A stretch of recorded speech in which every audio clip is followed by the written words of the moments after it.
So hi everybody, and for the benefit of anybody who's watching this as a recording, oops, this is a part of the Tuesday night chanting group that meets online every Tuesday night, or almost every Tuesday night, online at this same Zoom link. And on the first Tuesday of each month, we have a discussion. And for the past several months, many months, we've been discussing the Heart Sutra on the first Tuesday of the month, and we're still doing that tonight. So, what should we talk about? Since the Heart Sutra covers all of Buddhism, and the Buddha Dharma is simply an attempt to help us to see reality as it really is, everything is potentially included in a discussion of the Heart Sutra.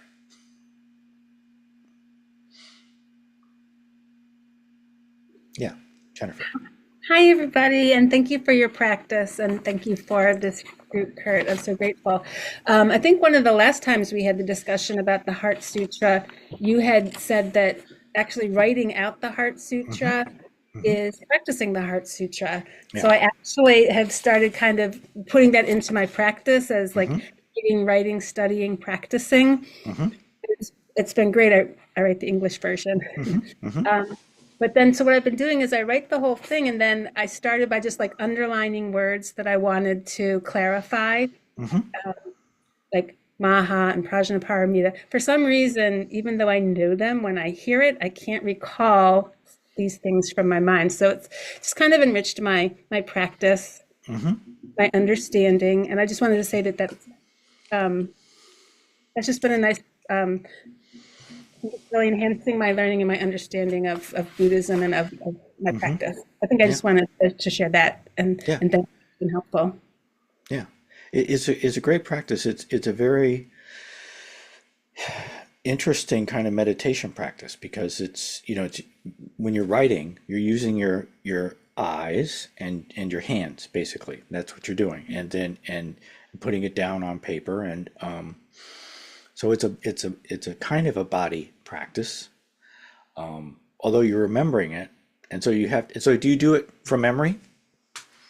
I copy it from the screen, Yeah. but it's coming more and Yeah. more. Right. My Right. muscle.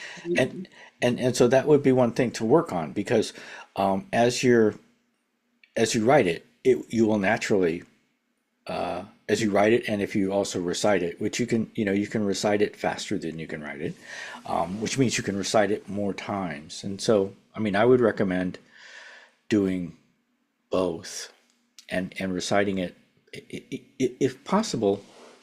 It's actually a good idea to recite it multiple times. That's just so with the the key ingredient to remembering things, to learning things by heart, is repetition, which which often we end up by the time we get out of school. Once we get out of school, we often have very negative associations with repetition and memorizing things or whatever. But if you think of it as learning by heart, then it does, and it's good to know it by heart, to be able to just write it out from memory. But even being able to write it, and even there'll still be. I mean, I guarantee you, there will always be parts of the Heart Sutra that will just come out, and you'll say, "Wow, what does that actually mean?" Anyway, that's my 2 cents. Thank you for your practice of that and for encouraging others to do that. That's great.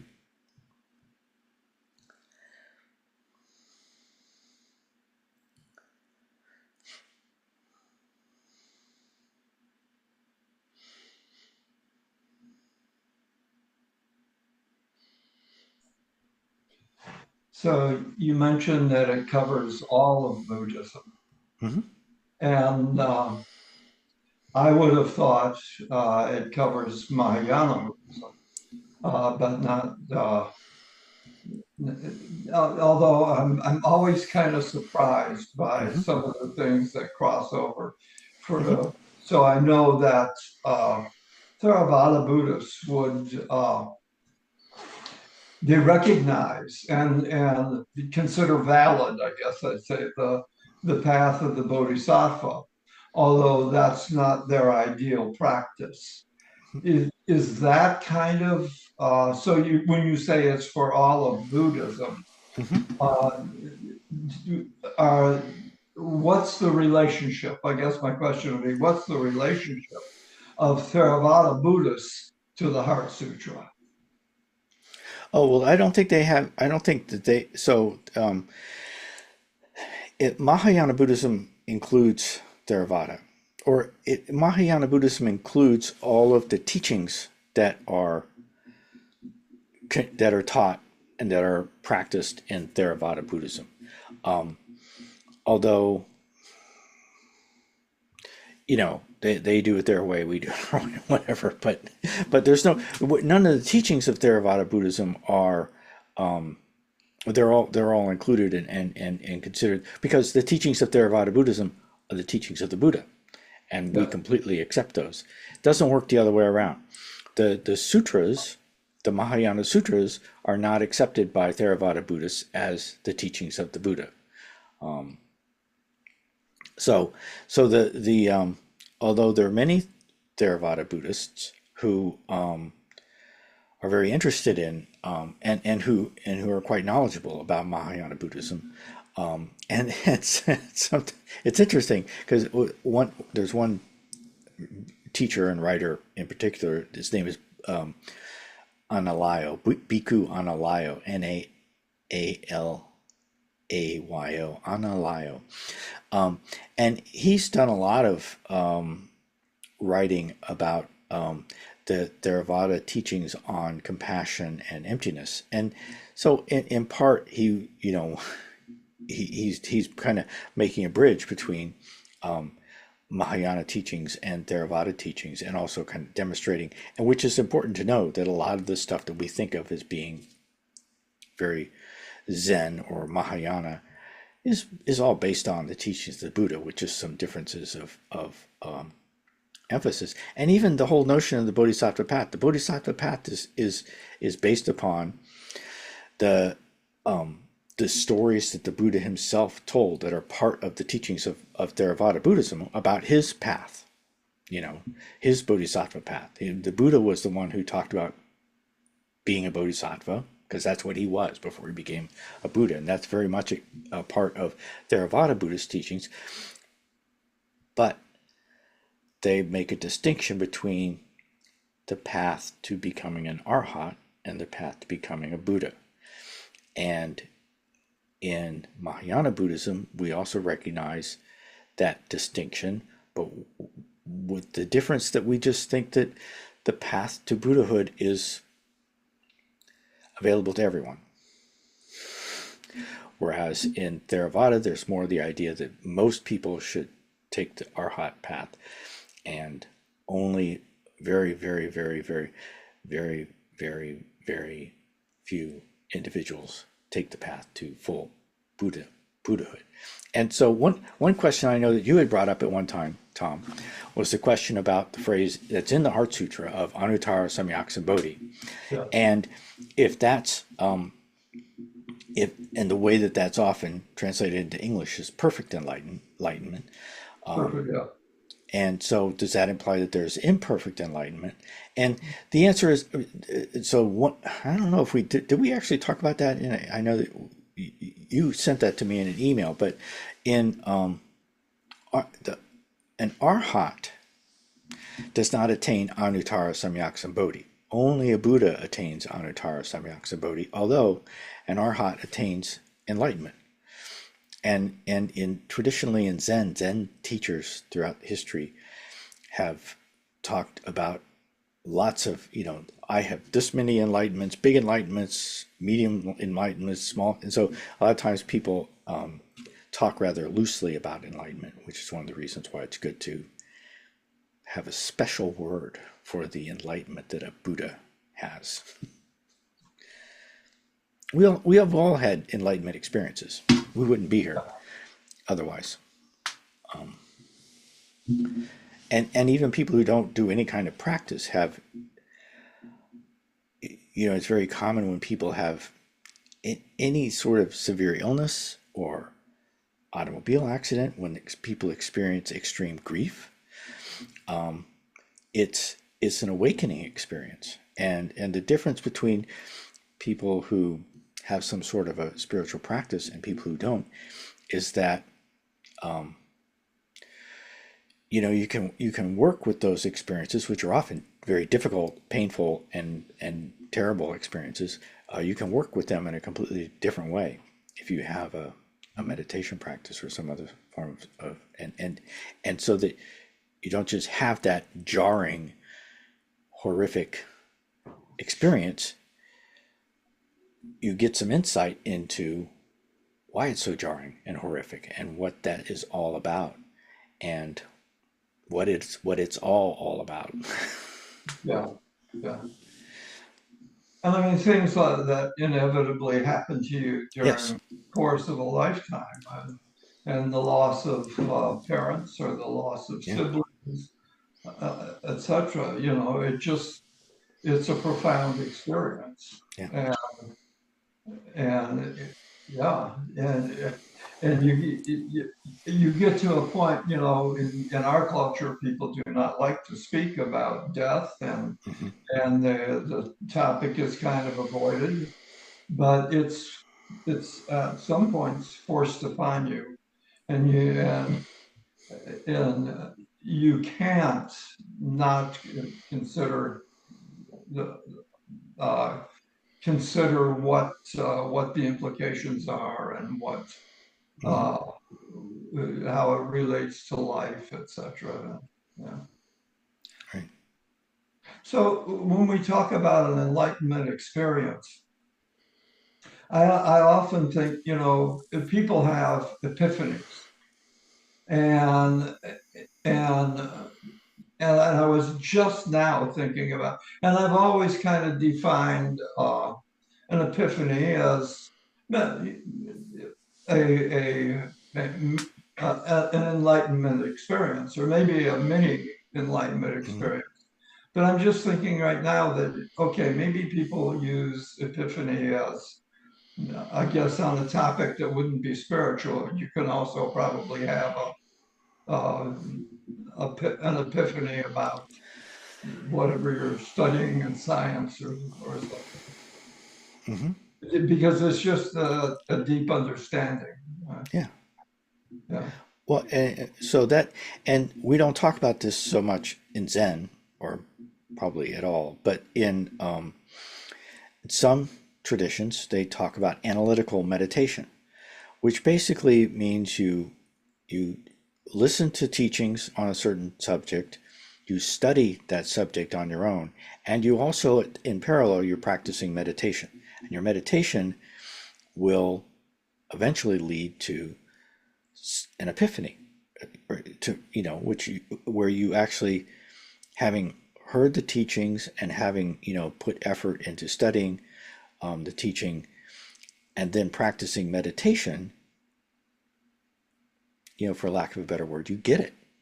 I mean, and actually in non-spiritual contexts, it's actually easier to understand, because like if you take a writing class, right, and you have a good writing teacher, and then you say, I understand how to write, and then your teacher says, okay, write a 400-word essay on whatever. Then you turn it in, and then your teacher tells you whether or not you've learned how to write. And that's if you have, and that's assuming that you have a good teacher, who knows the difference between, and knows how to help people to learn how to write. And part of helping people to learn how to write means encouraging them when they need encouragement, but also correcting them when they need correction, you know. And somehow it is possible to do that with spiritual practice, but it's much harder to put one's finger on what it is that we're getting. But you have to get it. You can't just think you understand it, And so whether it's a writing test or and we there are you know there are certain types of tests. So in Zen we have koans, which are kind of intended to do the same sort of thing, but that only works if you have someone who is a good Zen teacher, and there has to be that student teacher relationship. So, and that also happens. Someone can be a great teacher, but you might not connect with them in a writing class or a math class or a pottery class or anything. There still has to be a connection between the teacher and the student. But anyway, so the mundane examples are really very good to have, to see that yes, there is a difference between thinking you know something and really getting it, and then also being able to show it.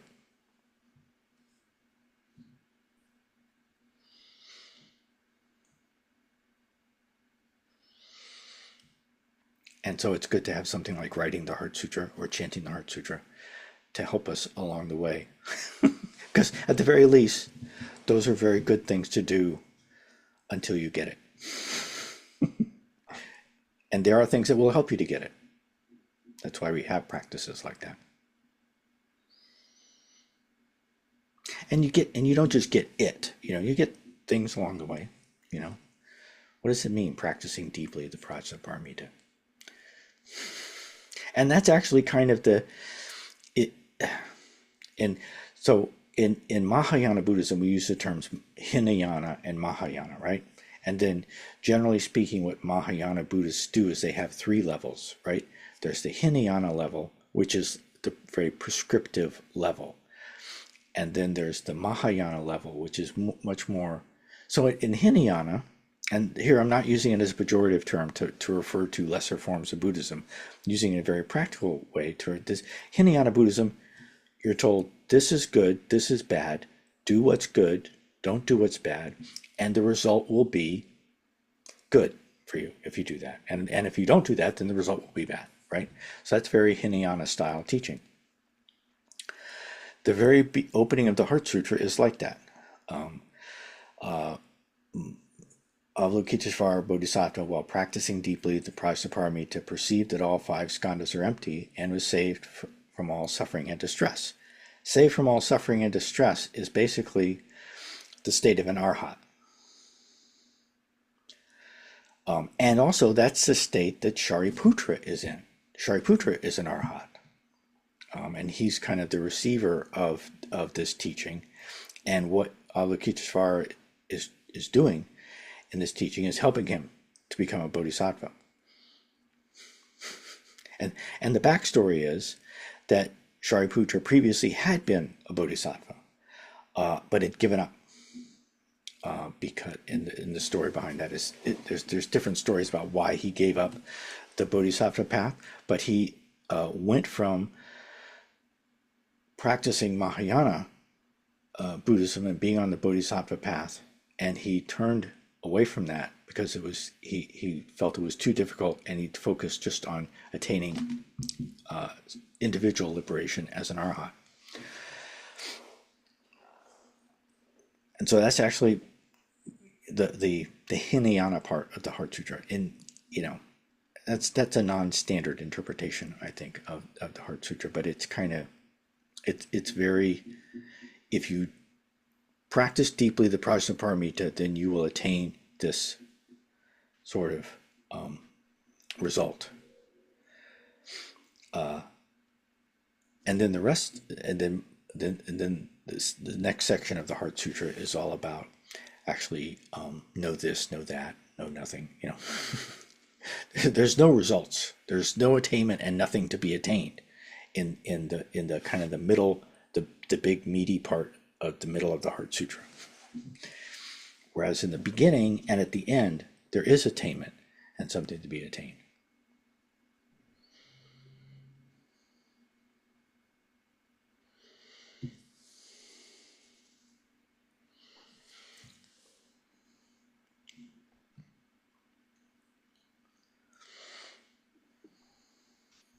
May I ask a question? Up at the top, when you mentioned practicing deeply the Prajnaparamita, which was, what I underlined, and it Uh-huh. said two things. The heart of the perfection, Prajnaparamita is the heart of the perfection of wisdom, which is a little vague to me. And then it also said the insight that brings us to the other shore. That resonated a little more, but could you talk about what is the other shore? And also explain Prajnaparamita. Why does it take a million times to go in to get it? The other shore. Who knows what the other shore is? Tom, Elizabeth, Fatima. Yeah, I mean it's passing over, right? It's death. Well, or nirvana, because anybody can die. We don't practice the Prajnaparamita in order to die, Yeah. right? Although then, if you read, well, what's nirvana? It's kind of it's the death of the thing that doesn't exist, which is the self. One teacher once explained it to me as it's blowing out the little candle.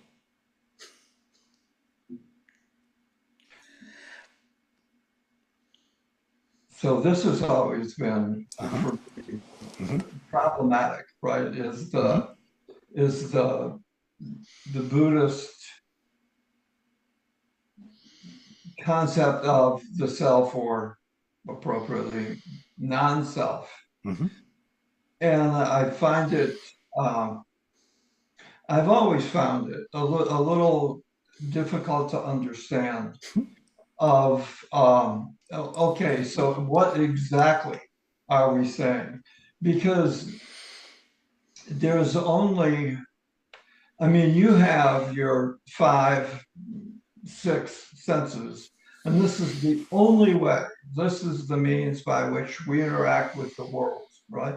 This is our all our input mechanisms, and then we interpret that, and this is how we engage the world.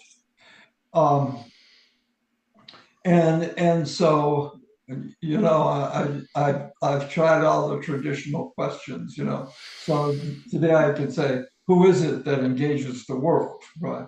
Mhm. And um, and so we have this idea of me or I, and it seems to me sometimes like we're almost so locked in that because it's our basis of operations, right? It's our only it's our only way to experience the world and interact with it is through what we this concept Mhm. of of I, my, me, and you say, of course, myself. So it's just. Do you have any clarifying words that that kind of help us along the way? And Well, so are you asking why should we try to get rid of the thing that we need to move through the world? so in in a way, yes, Hmm. but Yeah. because to me, I think the thing that we want to get rid of Hmm. is the three poisons that get associated with the Hmm. self. The Hmm. thing we want to get rid of is the ego that Hmm. gives us Yeah. that makes us do stupid things, you Hmm. know, and things that are self-centered and unkind to others. So if I think of the self as ego, yeah, get rid of it. Hmm. You know, Hmm. cleanse yourself of that. Hmm. But what are you? Maybe my question is so. Is there? And I know again it's words and Hmm. when you label something, you know, you just given it a name. But so how are you to conceive of this entity that interacts with the world? Yeah. Well, so one way of addressing that is that all of those aspects of that entity function without the need for a concept of self. That and this is one of the reasons why the Buddha explained the self in terms of the five aggregates. And I always really resisted that idea because I always thought, well, I don't think of the self. I don't think of I when I think of who am I don't think of these five aggregates. I mean, that's not something that is. But actually, the Buddha was explaining to us not how we think of ourselves, but how the self actually works, how the self is put together, and the things that we. So it's kind of reverse engineering, basically. It's like if you have something, a machine, a thing that is already put together, you can figure out how it works by taking it apart. But you have to take it apart very carefully, very meticulously. Take notes, because the only way you can actually to demonstrate that you actually understand how it's made is to put it back together again. And so this is one of the reasons why any serious practice of any kind really needs to be done with a group of people who know what they're doing, who are led by more senior people who know what they're doing. Because taking apart yourself, or killing the ego, as some Zen teachers just like to cut to the chase and say, "We kill the ego." I mean, taking apart the thing that makes us function, or that we use the machine that we use to function in the world, has to be done with care. And at each point, it's best to kind of like listen to the lecture first and then maybe work on a model or something. I don't know. But when you actually start taking the pieces apart in any meaningful sense, that should only be done by someone who has both real world and spiritual maturity, and who will do it slowly and make sure that they can put it back together again as they're taking it apart. There are shortcuts to just kill the ego, but those don't always leave a person in a state where they can put it back together again. And we do want to be able to put it back together again because we do want to function in the world. In the Zen tradition, this is called, entering the marketplace. That's the, in the ox herding pictures, which is to some extent a story about taking apart the self.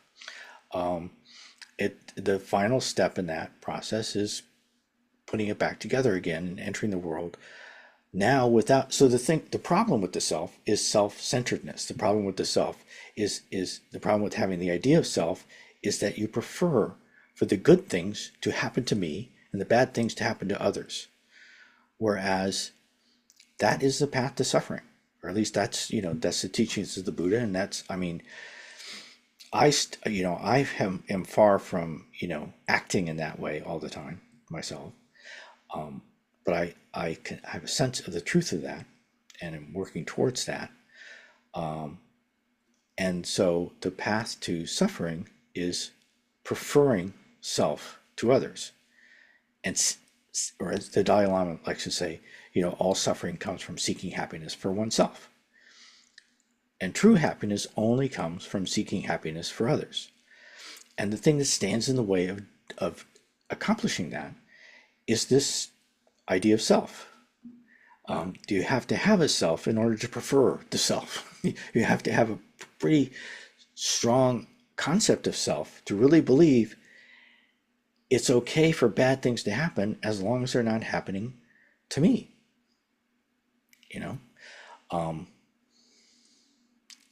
And so one of the practices that one or one of the attitudes that one takes up in order to deal with that is how you respond to the happiness of others. And so if you can learn to take joy in the happiness of others, then that's, which can be hard. How happy are you for people who are better off than you are? Which is, people are often happy for very,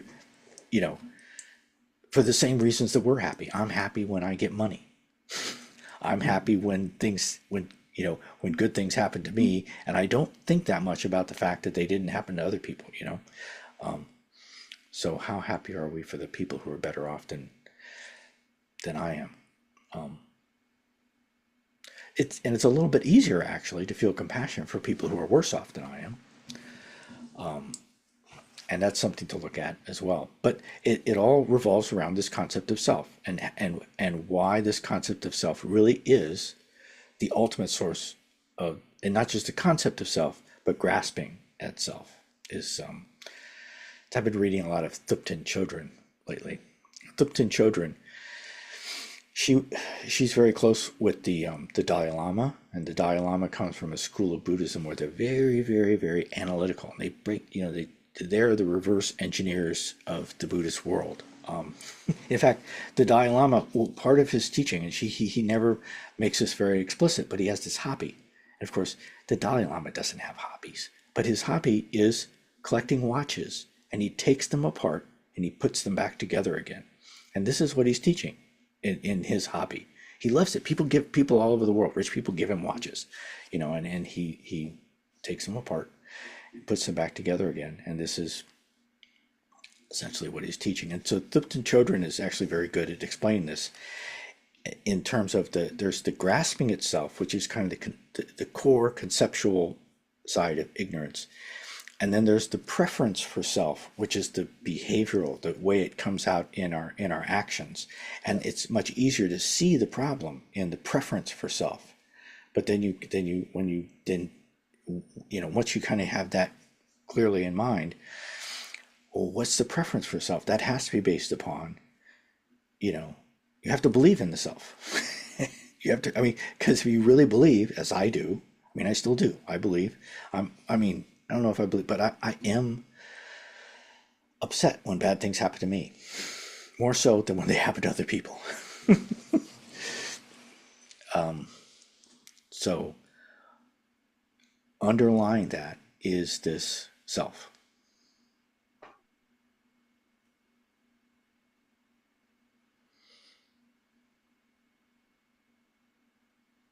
Yeah. And so the Tibetan Chodron I think, has a very good way of taking this very analytical approach that's part of the Dalai Lama's teaching. I mean, the Dalai Lama isn't usually thought of as, he's often this very nice person who says, "Oh, kindness is my religion, just be happy." Um, but he's actually a very knowledgeable, analytical philosopher of Buddhism. But and when he puts on his Buddhist philosophical hat, he can be hard to follow. Tipton Chodron does a good job of breaking it down, making it more digestible. And it's all the same stuff that is taught in Zen, but Zen does it in with, much more indirectly, which can be very annoying. One of the reasons why Zen gets away with that is because in Buddhist countries, people always have other sources that they can go to get to cheat, to get the explanations. You go to a Zen master and you say, well, any almost before you get the words out of your mouth, you're being hit over the head, right? And well, what does this mean? What does in the heart sutra? What does this mean? You're attached to words. Too much thinking, and they can get away with that because people have the resources to go and ask those kinds of questions in other forums, or they won't get hit over the head.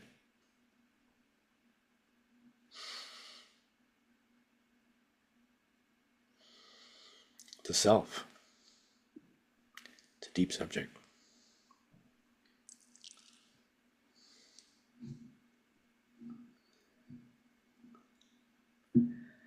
Young Shim has unmuted. Just as I'm sitting here absorbing all of this, it's feeling to me like the other shore is just like that insight that I have, or I want to say universal consciousness, but I don't know if Mm-hmm. that's the right word to use, but where their form is no different from emptiness and emptiness is no different from form. That feels like the other shore. It feels like the state, not a place, but like just a state, or maybe that, like you're saying, that um, state where the I is Mm-hmm.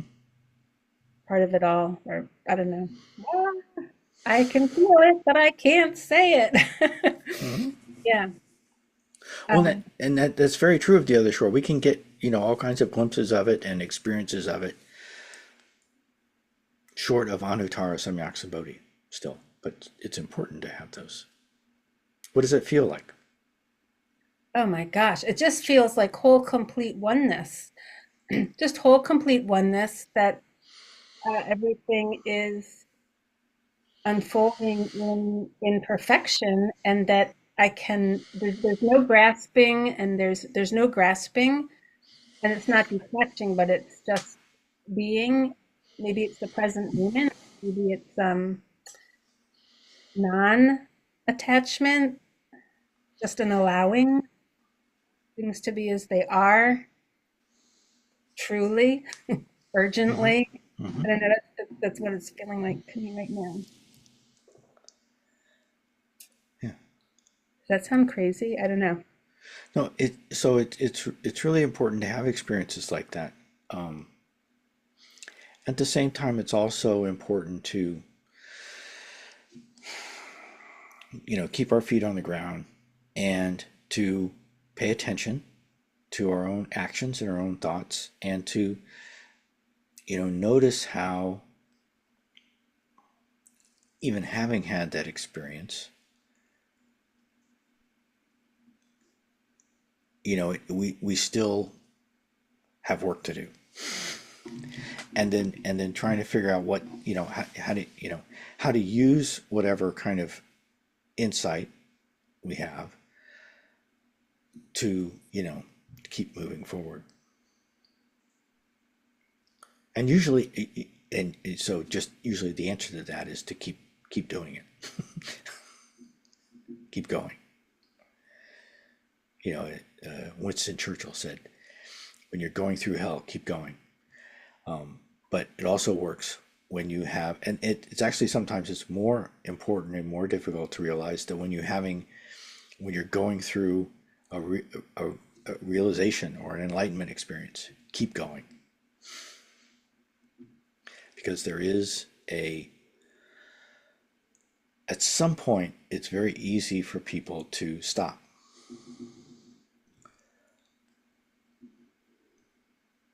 Especially if you have attained some level of peace and calm and insight, all of which can be very reassuring. It's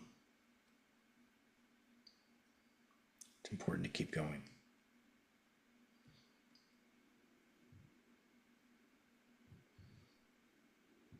When you say, and I was going to say, I understand it completely when you say you can't put it into words because it's like a felt uh, it's like a felt experience. It's like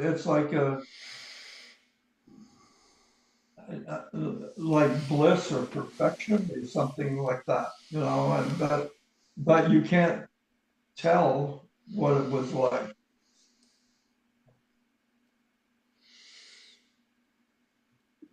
And also devoid of labeling, like this is good, this is bad. Like there's no Yeah. labeling of the thing. It's just all of it, all at once.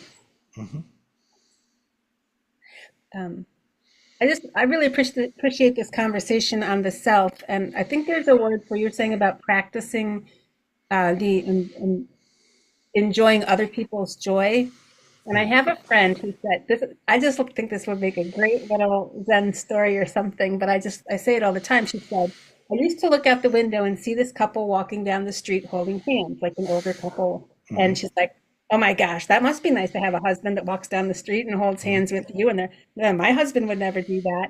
Mm-hmm. And we practice and we practice. And she said, and then one day I looked out the window and saw the couple walking down the street holding hands, and I smiled. Mm-hmm. I was like, that was one of those just Yeah. moments, like the benefit of practice. And it just happens like that. And Mm-hmm. then we notice. So I love to share that story though. It's been a nice practice for me with regards to the self and maybe the others, sure, but really enjoying the joy of others. It's the joy of all of us, isn't it? Yeah. Joy. I always think of course, the four sublime states and what is labeled sympathetic joy. Yeah. Some friends of mine and I decided it should be empathetic joy, not sympathetic joy, but yeah.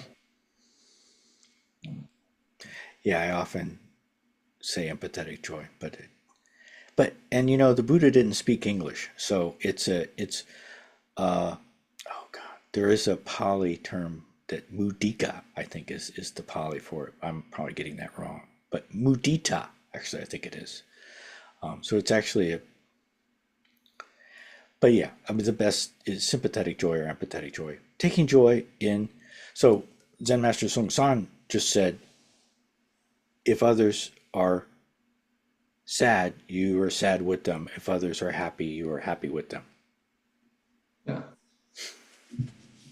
And that's one of the four.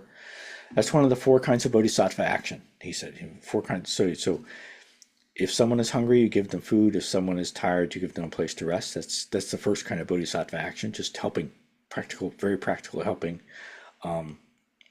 If someone is happy, you're happy with them. If someone is sad, you're sad with them. That's the second kind of bodhisattva action. Just together action is the third kind of bodhisattva action. It's whatever people are doing, you just act together with them. You know, you just don't hold yourself separate from people. You just be together with them. And then the fourth kind is teaching the Dharma, because that's, you know, it's because the Buddha did that, right? And bodhisattvas do that. But it kind of puts that teaching in its place, I think, kind of in a useful way. That's not, if you want to be a bodhisattva, it doesn't mean you go around lecturing people on Buddhism, except when it's appropriate. Just as, you know, helping people when it's appropriate, sharing, you know, emotionally with people when it's appropriate, acting together when it's appropriate, and teaching the Dharma when it's appropriate.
So has anybody read any good books or articles or anything on the Heart Sutra recently, or looking at anything, or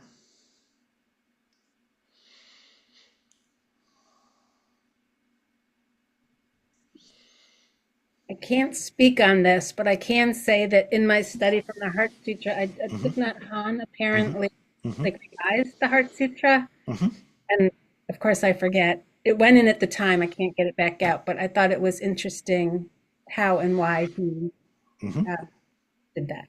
You probably know. yes, I do.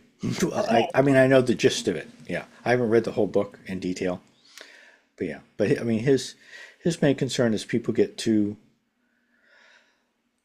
misinterpret the Heart Sutra, and so he tried to rewrite it in a way, and he actually only changed it a little bit, but he did it in a way that he thought would make it less open to a nihilistic interpretation, because there's so much negation in it, which it is actually a wonderful thing about the Heart Sutra, because I think it's a great way to work on the koan mu, especially if you know the Korean version of the Heart Sutra. It's mu mu myung myung mu mu myung jin mu jo, mu this mu that. It's all in there. Now, when you're writing it, if you're writing it or saying it in English, every place where it says not or no, that's mu. Yeah.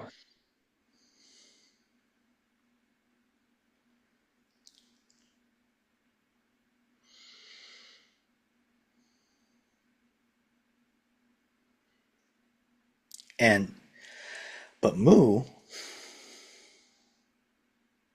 is about Buddha nature, you know, which is kind of the opposite of nihilism, and it's one of the reasons why there's so much emphasis on Buddha nature in Mahayana Buddhist teachings. It helps people to not go over the nihilistic cliff. And if you investigate this whole question of self, especially the teaching of no self, and you get it wrong, then you can and people have. It's a famous Buddhist scholar, Paul Williams is his name. He converted to Roman Catholicism after and he's not just he was a Buddhist scholar, actually a famous Buddhist scholar, has several books on Buddhist philosophy. That if you take a graduate level course in Mahayana Buddhism, you'll read his books. But he, in my opinion, not his opinion, but in my opinion, he got it wrong. and and and and when he went off, when he got it wrong and decided that Buddhism is teaching nihilism, and so some people will say, yes, now I'm a nihilist, but he said, no, I don't want to be a nihilist, and so he, the Roman Catholic Church was eager to take in a famous Buddhist scholar.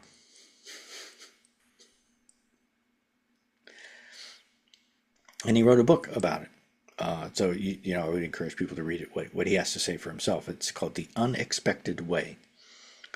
Is the story of his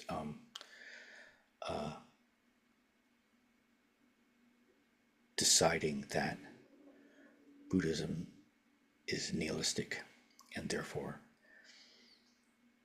one should be Christian, or at least he should be.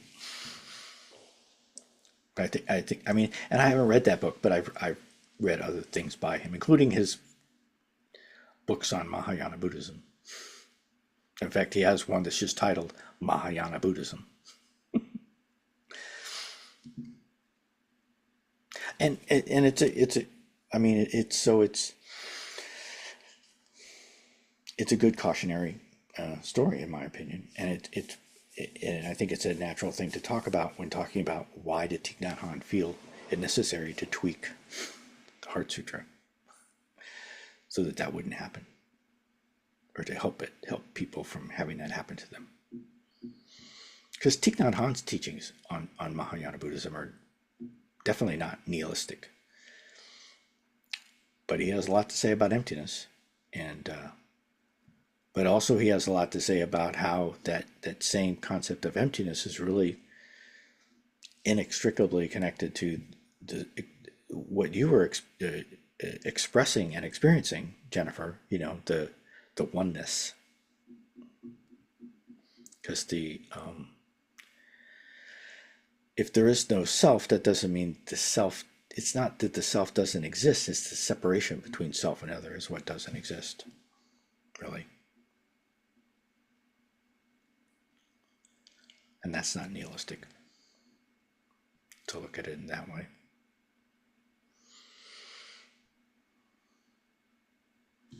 Well, you've helped me out today.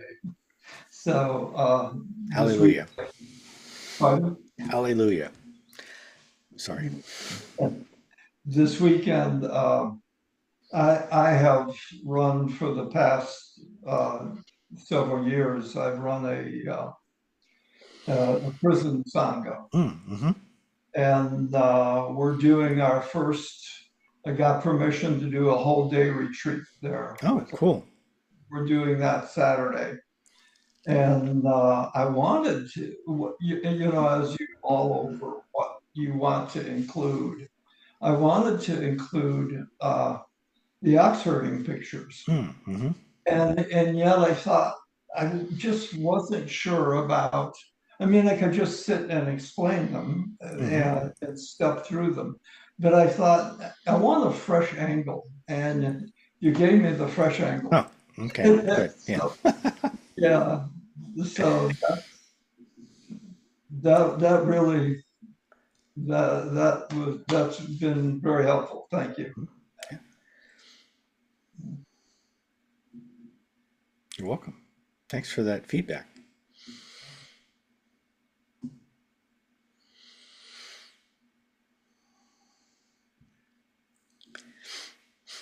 Well, it's about 8 o'clock now, and I think it'd be good for us to end with chanting the Heart Sutra again.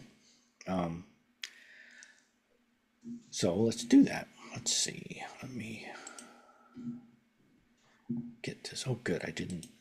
I usually manage to exit from the program that plays the Heart Sutra, but I didn't this time. So I will share my screen again.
역부여시 사리자시 제법공상 무생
Thanks, everybody. Hope everyone's doing well. And that, thank you, Myung Shem. Thank you, everyone, for your practice. This is so nourishing and enriching. I'm grateful. Yeah, well, it's wonderful just to hear each other talk. Yeah. Yeah. It really is. Thank you. Be well, everyone. Thank Bye-bye. you. Thanks, everyone. Good night. Bye. Bye. Thanks for coming, Fatima.